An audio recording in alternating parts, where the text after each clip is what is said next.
Australians are still waiting for Labor to release the basic details of the voice, but it's not for a lack of trying from opposers of the proposed legislation. Our favourite Senator Alex Antic asked a simple question about who will be able to qualify for the voice.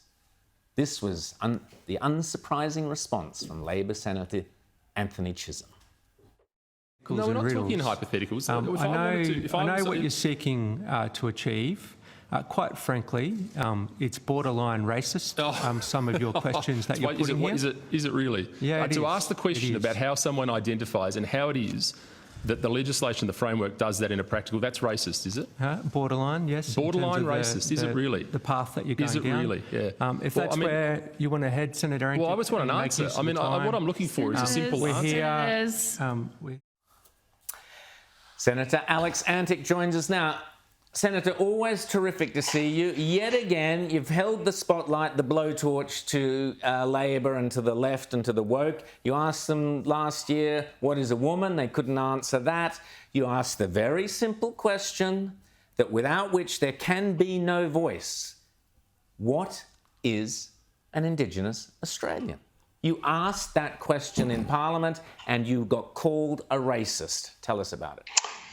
Well, yeah, thanks, Rowan. And look, I'm just asking simple questions because I'm a simple man ultimately, and I mean these are fundamentals, really. I mean, it starts from the very top, really. I mean, we're being told that we need to change our constitution dramatically and drastically in order to allocate people based on race. So let's put aside the issue of that diabolical idea of dividing Australians on race on its own, and let's start having a look at some of the details. Who actually qualifies? What does it look like when someone says, I wouldn't mind going to Parliament to represent my people, but I've got a great-grandma who was Greek and a mother who was Italian and a father who was whatever. So what does it actually look like? What's the intention, and how far back do you have to go? And I started asking questions which apparently drifted into borderline racism, which was, extraordinary from a bloke who's second-generation Australian. But there you go.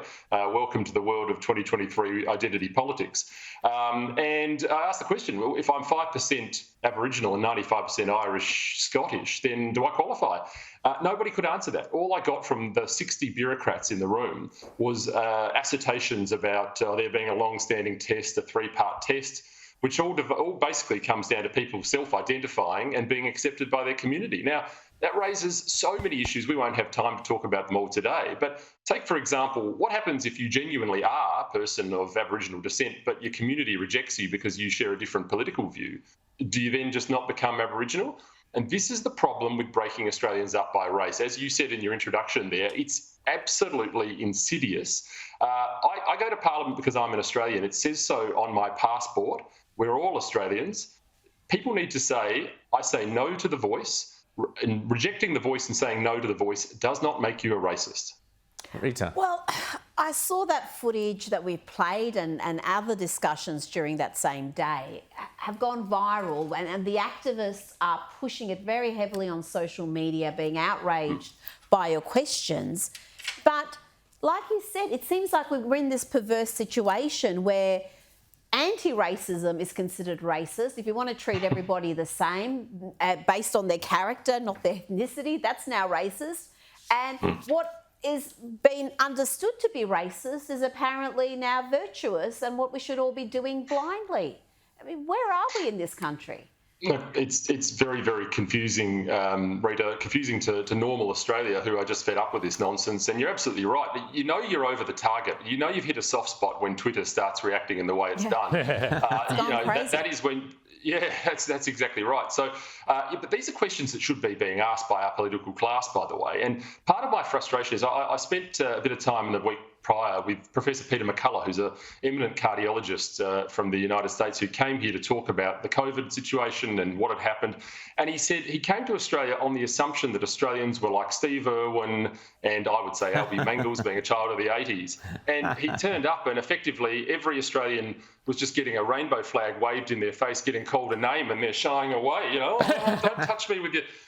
That's the problem. This country has got to toughen up, and it involves getting people back into the culture, pushing back on this stuff respectfully, having the argument, doing it in your corporate boardroom. I've said it on this show 1,000 times before, and getting involved in the political process. We need to get people into Parliament that stand for these issues, that push back on them. We did it in South Australia.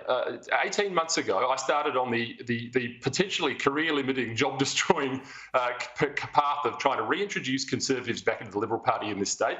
We've done it from the ground up. We've introduced thousands, and on Friday, we as a result of that, we elected Ben Hood, who is going to be the Ron DeSantis of South Australia. Ooh. Watch out, lefties. Fantastic. You heard it here first. You heard it here first.